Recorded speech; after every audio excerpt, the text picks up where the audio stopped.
हरि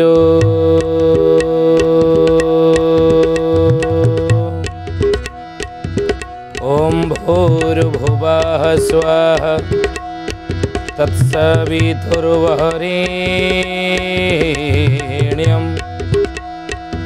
भर्गो देवस्य धीमहि धियो यो नः प्रचोदयात्।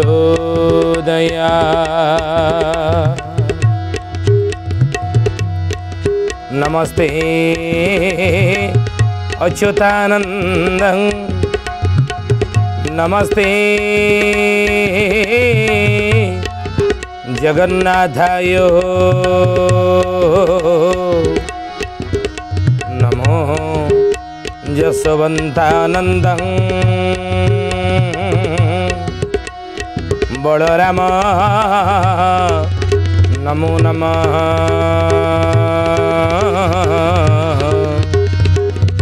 बलराम नमो नमः।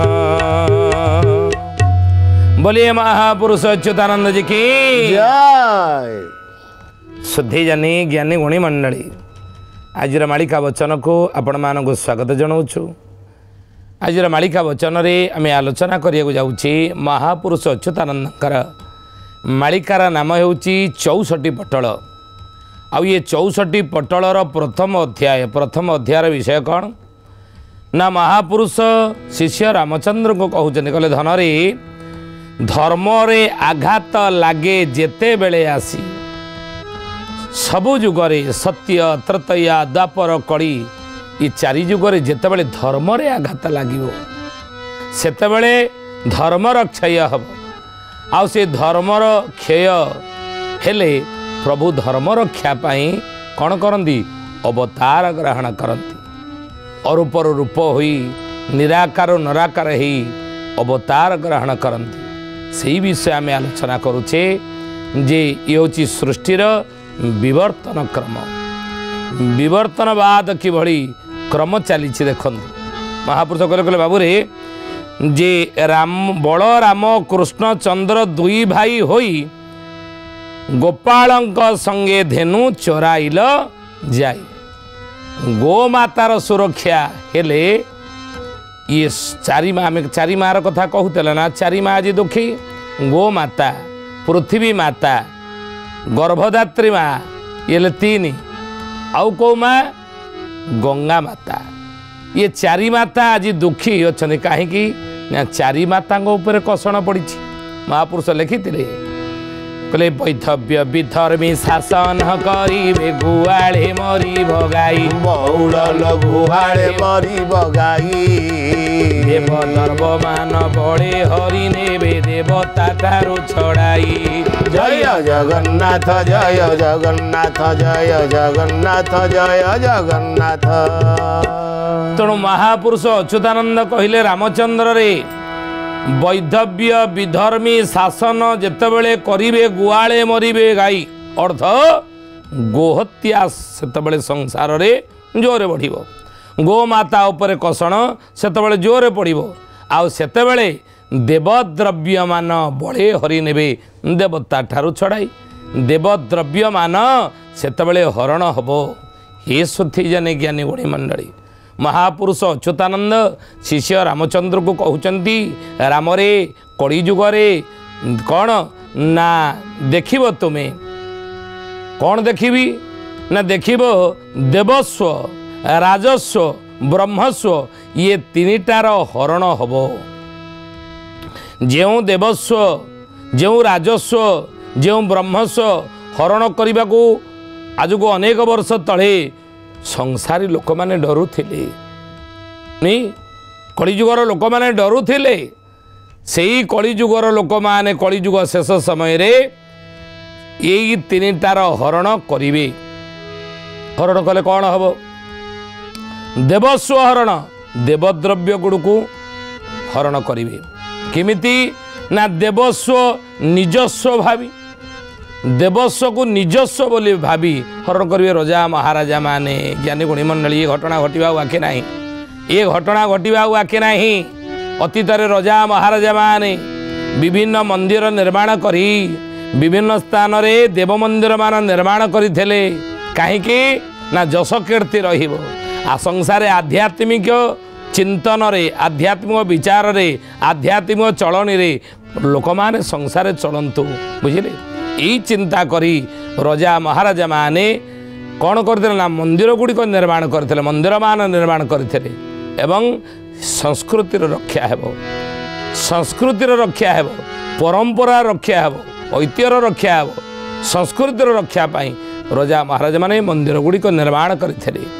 ଆଜି ଦେଖନ୍ତୁ ଆଉ ମନ୍ଦିର ମାନ ନିର୍ମାଣ କରି ସେ ମନ୍ଦିର ଗୁଡ଼ିକରେ ଦେବୀ ଦେବତାମାନଙ୍କର ନୀତିକାନ୍ତି ପାଇଁ ସବୁ ଜମିବାଡ଼ି ଖଞ୍ଜା କରିଦେଇଥିଲେ ରଜା ମହାରାଜା ମାନେ କରିନଥିଲେ ଜମିବାଡ଼ି ଗୁଡ଼ିକ ଖଞ୍ଜା କରିଦେଇଥିଲେ କିନ୍ତୁ ଆଜି ଦେଖନ୍ତୁ ସେଇ ଜମିବାଡ଼ିରୁ ଯାହା ଅମଳ ହେଉଥିଲା ଧାନ ହେଉ ଗହମ ହେଉ ବା କୋଳଥ ହେଉ ବିରି ହେଉ ମୁଗ ହେଉ ତାହାକୁ ବିକିକିରି ମନ୍ଦିରରେ ଦିଅ ଦେବତାଙ୍କର ନୀତିକାନ୍ତି ସୁଚାରୁ ରୂପେ ସମ୍ପନ୍ନ ହେଉଥିଲା କିନ୍ତୁ ଆଜି ଦେଖନ୍ତୁ ଯାହା ମହାପୁରୁଷ ମାଳିକାରେ ଲେଖିଛନ୍ତି କହିଲେ ଦେବଦ୍ରବ୍ୟ ମାନ ବଳେ ହରି ନେବେ ଦେବତା ଠାରୁ ଛଡ଼ାଇ ଦେବଦ୍ରବ୍ୟର ହରଣ ହେବ ସେତେବେଳେ ଗୁଆଳେ ଗାଈମାନେ ମରିବେ ଗୋହତ୍ୟା ସଂଖ୍ୟା ସଂସାରରେ ବୃଦ୍ଧି ପାଇବ ପ୍ରବଳ ମାତ୍ରାରେ ବୃଦ୍ଧି ପାଇବ ଆଜି ହେଇନି ଏ ଘଟଣା ଘଟିବା ଆଉ ବାକି ଅଛି ନା ମନେ ରଖନ୍ତୁ ତିନିଟା ହେଉଛି କାଳକୂଟ ବିଷ ଏ ସୁଧେଇଆନେ ଜ୍ଞାନୀଗୁଣୀ ମଣ୍ଡଳୀ ଅଚ୍ୟୁତାନନ୍ଦ ମହାପୁରୁଷ ଶିଷ୍ୟ ରାମଚନ୍ଦ୍ରଙ୍କ ମାଧ୍ୟମରେ କଳିଯୁଗର ଲୋକମାନଙ୍କୁ ଚେତେଇ ଦେଉଛନ୍ତି ରେ କଳିହତ ମାନବ ଇଏ ତିନିଟା ହେଉଛି କାଳକୂଟ ବିଷ ସହିତ ସମାନ ନା କେଉଁ ତିନିଟା ନା ରାଜସ୍ୱ ଯିଏ ରାଜସ୍ୱ ବର୍ତ୍ତମାନ ରାଜ୍ୟ ଶାସନ ନାହିଁ ନା ମନ୍ତ୍ରୀ ଶାସନ ଚାଲିଛି ସରକାର ଗଠନ ହେଇଛି ତେଣୁ ସେ ସରକାର ସମ୍ପତ୍ତି କି ଯିଏ ହରଣ କଲେ ନିଜସ୍ୱ ଭାବେ ଅର୍ଥ ସରକାରଙ୍କ ସମ୍ପତ୍ତି ଉପରେ ଯିଏ ଅଧିକାର ସାବ୍ୟସ୍ତ କଲେ ଜୋର ଜବରଦସ୍ତ ମାଡ଼ି ବସିଲେ ଇଏ ହେଉଛି କାଳକୂଟ ବିଷ ୟାକୁ ହଜମ କରି ହେବ ନାହିଁ ଆଉ କ'ଣ ନା ରାଜସ୍ୱ ଗଲା ତାପରେ ହେଲା ଦେବସ୍ୱ ଦେବତାମାନଙ୍କର ସମ୍ପତ୍ତି ସେ ଜମିବାଡ଼ି ହେଉ ସେ ଜମିବାଡ଼ିରେ ଯାହା ଅମଳ ହେଉଥିବ ବା ତାକୁ ସେ ଜମିବାଡ଼ିକି ଜୋର ଜବରଦଖଲ କରି ଯଦି ଆମେ ତାକୁ ନିଜସ୍ୱ କରିଦେଇଥିବା ସେ ଦେବସ୍ୱକୁ ଯଦି ନିଜସ୍ୱ କରିଦେଇଥିବା ନିଜ ନାଁରେ କରିଦେଇଥିବା ଆଜି ଦେଖୁନାହାନ୍ତି ହେଇନି କି ଏ ଘଟଣା ଘଟିବା କ'ଣ ବାକି ଅଛି ନା ଯେଉଁ ଜମିବାଡ଼ି ଗୁଡ଼ିକ ରଜା ମହାରାଜାମାନେ ଏବଂ ସାନ୍ତମାନେ ମହାଜନମାନେ ମନ୍ଦିର ନାଁରେ ସବୁ କରିଥିଲେ ଆଜି ଦେଖନ୍ତୁ ମାଳିକା ବଚନ ନ ହୋଇବାନ ମାଳିକା ବଚନ ମିଛ ହେବ ନାହିଁ ଆଜି ସେ ଜମିବାଡ଼ି ଗୁଡ଼ିକୁ ଠାକୁରଙ୍କ ନାଁରେ ଥିଲା ଦେବ ସମ୍ପତ୍ତି ଭାବରେ ଥିଲା କିନ୍ତୁ ଆଜି ତାକୁ ନିଜସ୍ୱ ମଧ୍ୟ କଲେଣି ଇଏ ହେଉଛି କାଳକୂଟ ବିଷ ଆଉ କ'ଣ ନା ବ୍ରହ୍ମସ୍ୱ ବ୍ରାହ୍ମଣର ସମ୍ପତ୍ତି ବ୍ରାହ୍ମଣର ଧନ ଯିଏ ହରଣ କରନ୍ତି ଇଏକୁ ମଧ୍ୟ କାଳକୂଟ ବିଷ ବୋଲି ଅଚ୍ୟୁତାନନ୍ଦ ମହାପୁରୁଷ କହିଛନ୍ତି ରାଜସ୍ୱ ଦେବସ୍ୱ ବ୍ରହ୍ମସ୍ୱ ଇଏ ତିନିଟା କାଳକୂଟ ବିଷ ସହିତ ସମାନ ଆଉ ଇଏ ତିନିଟାକୁ ଯିଏ ହରଣ କରିବ ସେ ସହଜେ ହଜମ କରିପାରିବ ନାହିଁ ବୋଲି ଏ ମହାପୁରୁଷ ଅଚ୍ୟୁତାନନ୍ଦ ଜୀ କି ଶୁଦ୍ଧି ଜାନି ଜ୍ଞାନୀ ଗୁଣୀ ମଣ୍ଡଳୀ ଦ୍ୱାପର ଯୁଗରେ ସେଇ ଅବତାର ମାନଙ୍କ ଭିତରେ ଗୋଟିଏ ଅବତାର ନାମ ହେଉଛି କ'ଣ କୃଷ୍ଣ ବଳରାମ ଅବତାର ନାଇଁ ଆଉ ଏ କୃଷ୍ଣ ବଳରାମ ଅବତାରରେ ପ୍ରଭୁ କ'ଣ କରିଥିଲେ ସମାଜକୁ କି ଶିକ୍ଷା ଦେଇଥିଲେ ଅବତାର ନେଇ ଦ୍ୱାପର ଯୁଗରେ ନା ଗୋମାତାର ସେବା କର ଗୋମାତାର ସୁରକ୍ଷା କର ଗୋମାତାର ରକ୍ଷା କର ଆଉ ଗୋମାତା ସୁରକ୍ଷା ହେଲେ ଗୋମାତାର ରକ୍ଷା ହେଲେ ଆମ ସଂସ୍କୃତି ବଞ୍ଚି ରହିବ ଆମ ସଂସ୍କୃତି ବଞ୍ଚି ରହିଲେ ସଂସ୍କାର ବଞ୍ଚି ରହିବ ସଂସ୍କାର ବଞ୍ଚି ରହିଲେ ଆଜି ବାପ ଠାରୁ ପୁଅ ଭିନେ ହେବ ନାହିଁ କି ବାପା ମାଆଙ୍କୁ ପୁଅମାନେ ଅଲଗା କରିବେ ନାହିଁ ବୃଦ୍ଧାଶ୍ରମ ଖୋଲିବ ନାହିଁ ପିତାମାତା ଅବହେଳିତ ହେବେ ନାହିଁ ମନେ ରଖନ୍ତୁ ଏ କଥା ତେଣୁ ହେଇକି ସଂସାର ରକ୍ଷା ପାଇଯିବ ତେଣୁ ସେଇ କଥା ମହାପୁରୁଷ କହିଲେ ଗୋପାଳଙ୍କ ସଙ୍ଗେ ଧେନୁ ଚରାଇଲ ଯାଇ ଆଉ ଗୋପାଙ୍ଗନା ମାନଙ୍କର ଇଚ୍ଛା ପୂର୍ଣ୍ଣ କରି ଗୋପାଙ୍ଗନା ମାନଙ୍କର ଇଚ୍ଛା ପୂର୍ଣ୍ଣ କରି ଶେଷରେ କଂସାସୁରକୁ ପ୍ରାଣୀ ଅଛ ମାରି ପ୍ରାଣେ ଅଛ ମାରି ପ୍ରଭୁ ପ୍ରାଣେ ଅଛ ମାରି ପ୍ରାଣେ ଅଛ ମାରି ପ୍ରଭୁ ପ୍ରାଣେ ଅଛ ମାରି ଅଚ୍ୟୁତାନନ୍ଦ ମହାପୁରୁଷ କହୁଛନ୍ତି ସେଇ ପ୍ରଭୁ ଅରୂପରୁ ରୂପ ହେଲେ ଦ୍ୱାପର ଯୁଗରେ ପୁଣି ଥରେ କ'ଣ କୃଷ୍ଣ ବଳରାମ ରୂପ कंस को मारिले गोपांगना मानकर इच्छा को पूर्ण कले से गोपांगना माने जो मैंने त्रेता जुगरे थिले कौन दंडकारण्य ऋषि मुनि माने प्रभु राम को कौन कही प्रभु राम जिते 14 वर्ष वनवास जाइए माँ जानकी लक्ष्मण सांगरे थिले सान भाई दंडकारण्य पहुँचले ऋषि माने प्रभु को देखिले कांत कमनीय रूप ये सुंदर सुढलित शरीर या देखी ऋषि मुनि मानकर ध्यान भग्न हो गला पाषाण तरलं पशुनांग बलं शुष्क तरु पल्लवं कालंदी स्थगित जथा जलचरंग मौन बजे कोकिलं निस्तब्ध पवन विधौन गमनं ध्यानगता जोगिनं ऋषि मुनि मानकर ध्यान जिंदी भगवान कृष्ण बंशी बजेवा जो भांगी जाइथिला द्वापर जुगरे से ही द्वापर जुग पूर्वर त्रेता जुगरे प्रभु रामंकर पदार्पण फल दंड कारण ऋषि मुनि मानकर ध्यान भांगला हे प्रभु आमर प्राणर पुरुष ये हंते कि विधाता आमको नारी कर दियंता कि ये आमर प्राणर पुरुष हंते कि ये बर हंते कि आओ ये बर हेले आमे तांकर अंग संग टिके लाभ करंतु नहीं ये चिंता करी ऋषि मुनि माने नारी बेश होते दंडकारण्य रे कौन कहले नारी बेश ही प्रभु राम को आड़े गले कहले हे प्रभु आपण को छाड़ी आमे वंचे रही पारिबनी आपण को आमे बहुत भल पाउछु ये भल पाइबारु आपण उणा करंतो नाही आम भल पाइबा को पददलित करी आपण चली जानतो नाही पादर आड़े चली जानतो नाही भगवान राम कहले ये ऋषि मुनि माने ये असंभव कहीं ना ये त्रेता जुगरे मोर एक पत्नी व्रत धर्म मु पालन करिछि आउ एक पत्नी धर्म व्रत पालन करिछि माने से कथा भाविबा भूल किंतु तुम जो मते कहूच बहुत भल पाओ मते आ मते छाड़ी रही पारिबा नाही किंतु जानिछ भल पाइबो पार्टी रे कहिदेले सिमिति मु विश्वास करिबे नाही ना ताले किमिति विश्वास करिबी ना भल पाइबार मु परीक्षा तुम मान कर नेबी प्रकृत रे तुम मते केते भल पाउछ भगवान को केते भल पाउछ तार परीक्षा तुमको देवाक पड़ियो ध्यान देबे हे ज्ञानी गुणी मंडली प्रभु को भल पाउछ जदि प्रभु को भल पा प्रथमे से ईश्वर को भल पा से होचने प्रतिमूर्ति प्रेमर भल पाइबार तांको भल पा ना परीक्षा आपण नेबे कहूना कि परीक्षा हमको देवाक पड़ियो आमे परीक्षा देबू ना ना ना ना ना एई केना मु परीक्षा तुम ठारो नेबी नाही ना ताले भल पाइबार परीक्षा केतेबेले नेबे ना भल भी होइब तुमे द्वापरे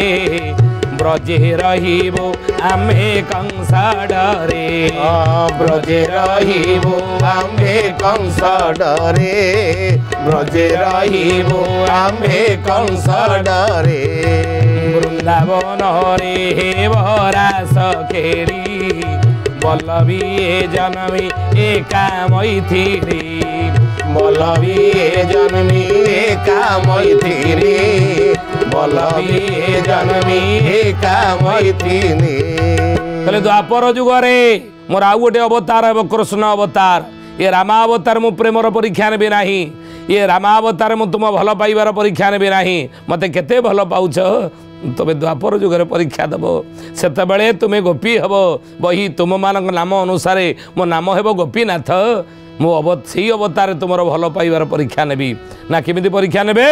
ना एइगणा तुम पाखे किछि नाही ना स्त्री जंजाल अच्छी ना पिला छुआंकर जंजाल अच्छी ना ना घर संसार जंजाल अच्छी ना ना तेल लुणर जंजाल अच्छी ना ना जो जंजाल से तुम पाखे थी द्वापर जुगरे संसार जंजाल तुम मानक मु छंदी देवी तुम पाखे स्त्री तुम पाखे स्वामी थी तुम पाखे पिला छुआ थे शाशु शशुर थे से संसार जंजाल कर्तव्य भितर तुम मानक इमिति छंदी देवी जे तादर मटे बाहरी पार ना आउ से समय रे तुमको तुम्हें तुम ठार मु भल पाइबार परीक्षा नेबी मते केते भल पाउछ अर्थ सेतेबेले जदि तुम्हें संसार बंधन भितर पड़ी स्वामी स्त्री स्वामी परिवार पिला परिवार भितर थाई जदि मोते तुम्हें गुरुत्व दे पाइल मोते से समय भल पाइल मो पाखु जदि चली आसी पाल जिते डाकिली ताले जानिब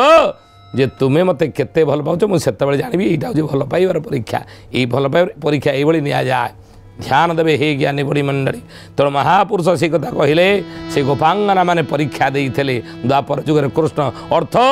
चिर शाश्वत सत्य होउची संसार रे संसार को बांधी रखिबार ये सृष्टि को बांधी रखिबार कला कौशल केवल जोर जबरदस्त द्वारा हुए ना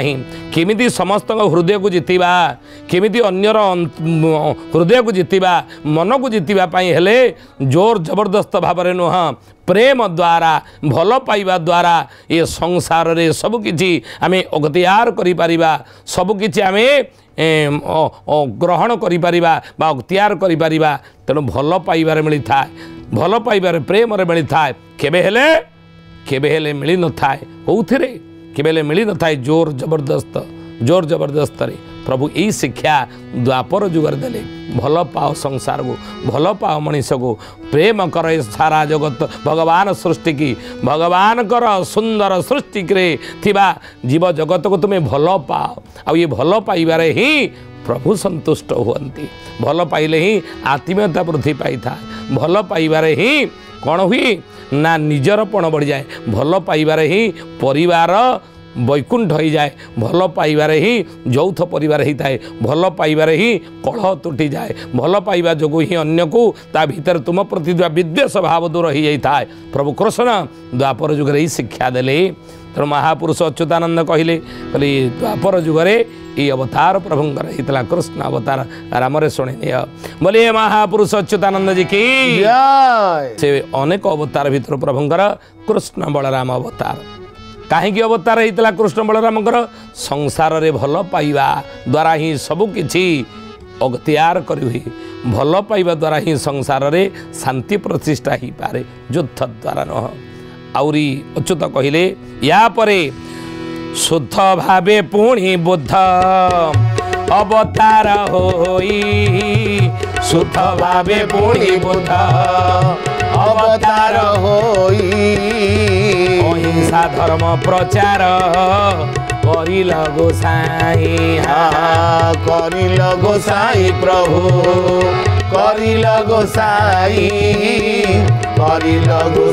प्रभु करिल गोसाई अच्युत कहले राम रे या परे बुद्धंकर अवतार है प्रभु बुद्ध अवतार हेले नहीं बुद्ध अवतार अहिंसा परम धर्म अहिंसा परम धर्म महात्मा गांधी अहिंसा आंदोलन करते जातिर जनक जातिर पिता महात्मा गांधी अहिंसा आंदोलन करते अहिंसा आंदोलन अनेक जोग देते अहिंसा करने अहिंसा किंतु अहिंसा धर्मर प्रचार हे ज्ञानीगुणी मंडली शुद्धि जानी प्रथमे तो बुद्ध करथिला ना अहिंसा धर्मटी तांकटार सृष्टि ना से ही अहिंसा भाव हिंसा हिंसा को वारण हिंसा धर्म रे कौन स्थान नहीं हिंसार कौन स्थान नहीं तेणु अहिंसा धर्म अहिंसा नीति महात्मा गांधी पूर्वर बुद्ध आगे धर्मर प्रचार कले अहिंसा परम धर्म नहीं अहिंसा धर्म प्रचार कर गोसाई कि बुद्ध अवतार प्रभु केतेबेले कले ना जेतेबेले देखिले सोधे अने अच्युतानंद महापुरुष कहते जेतेबेले गौतम बुद्ध जाकि पहुँचले एक मंदिर रे से समय रे प्रथा थिला पशु बलि प्रथा एक अंध परंपरा देवी देवता नारे पशु बलि दि जाउथला अच्युतानंद महापुरुष ये कथा पर लिखिले ग्रामे ग्रामे छेड़ी हणा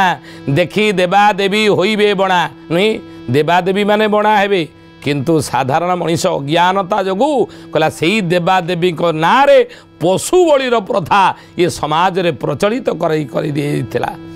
देइथिला नहीं देवी देवता कठारे पशु बलि दिया जीवो से तांकर गोटे वर्ष भितर तले वार्षिक उत्सव होता कौन से मंदिर रे बा कौन सी पूजा पर्व होता से मंदिर मानक पशु बलि दिया बुद्ध देखिले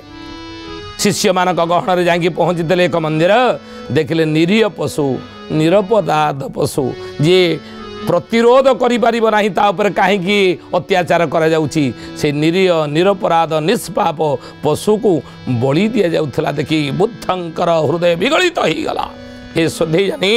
बुद्धंकर हृदय विगलित हो गला आखिर लुह गड़ी पड़ा पचारि दे कौन ये कौन चली धर्म ना रे कौन चली ना धर्म ना कौन चलती माने धर्मर ये एक अंग धर्म पशु बलि धर्म ठार भिन्न नुह ये धर्म सहित जड़ित ना किए ताकू जोड़िला आगु जोड़िला किए ना महात्मा माने महापुरुष माने जोड़ी जे धर्म सहित पशु बलि नहीं देवी देवता संतुष्ट हेबे आ संतुष्ट हो शांति हेले आ दैवी कृपा दैवी आशीर्वाद लाभ करिवो ये संसार थिबा प्राणी मान सुखरे शांति रे आनंद चलिबे बुद्ध को बुझाई देले मंदिर पूजक माने ना अच्छा कौथरे कथा लिखा अछि कौन शास्त्रीय मत ये ना मनुर किए कहीदे ना ना ना ना ये शास्त्र मत ना कौ शास्त्र ना मोर धर्म ग्रंथ हूँ वेद वेद अरे पशु भली कथा कहुई बुद्ध कौन कहले बुद्ध कहले जो शास्त्र पशु भली की प्रशय देइछि से शास्त्र को विरोध करुछि से शास्त्र को कौन निंदा करुछि नहीं तेणु पशु भली की से निंदा कले शास्त्र को बुद्ध केबेले वेद निंदा करना वेदरे पशु भली की निंदा कर नहीं कहीं ना देखिए हृदय विगलित हो गला निरपराध से किसी जानी से पशु तेणु हे शुद्धि जने ज्ञानी गुणी मंडली महापुरुष मैंने से कहते रे कलिजुगर मनीष संसार भितर सुखरे शांति रे आनंद रे जदि चलिया चाहूच ना ताले गोटे कथा मन रख सत्य शांति दया क्षमा जीवटारे ये चारिटा भितर दया भाव तू रख सत्य शांति दया क्षमा भितर तू दया भाव जीवठारे रख आ जीवठारे जदि दया भाव रखेल ना ये संसार रे शांति प्रतिष्ठा हो पृथ्वी बक्षर पापर भार दूरे मन रखु ये कथा बुद्ध अवतार से होता या परे प्रभु को अवतार नेले ना कली जुगे तुम्हें कल्कि अवतार हेब आउ असी कसी धरी दुष्ट प्राणी के नासिब शेष कहते अच्युतानंद राम रे शेष प्रभुंकर कल्कि अवतार कलिजुगर होती कहीं अधर्म अनीति अनाचार ये काम क्रोध लोभ मोह मदवाच्छार ये षडरूप को विनाश ता भीतर को विचार को दूरकरण करने मनीषर मन मस्तिष्क से प्रभुंकर शेष अवतार कल्कि अवतार ये विषय बुझे धरारे जितेबले आघात लगे धरारे धर्म रे जो आघात लगे से ही प्रभु धर्म रक्षापी यही अवतार मान होती चारि जुगरे शुद्धि जाने ज्ञानी गुणी मंडली आज तो समय होती आसंतु वाणी की विराम दवा श्री प्रभुंकर नाम नहीं जय अच्युत अच्युत हरे हरे जय अनंत अनंत हरे हरे जय अच्युत अच्युत हरे हरे जय अनंत अनंत हरे हरे जय जगन्नाथ जय बलराम जय जगन्नाथ जय बलराम जय जसवंत राम हरे हरे जय अच्युत अच्युत हरे हरे जय अनंत अनंत हरे हरे जय अच्युत अच्युत हरे हरे जय अनंत अनंत हरे हरे जय हरे हरे जय हरे हरे जय हरे हरे जय हरे हरे जय अच्युत अच्युत हरे हरे जय अनंत अनंत हरे हरे जय अच्युत अच्युत हरे हरे जय अनंत अनंत हरे हरे शुद्धि जानी ज्ञानी गुणी मंडली आज आसतु बाणिके ठारे विराम दवा पुणी आसंता अध्याय भेट हेबा रहुचु हरिओम शांति शांति शांति सर्वारिष्ट सुशांति भवतु।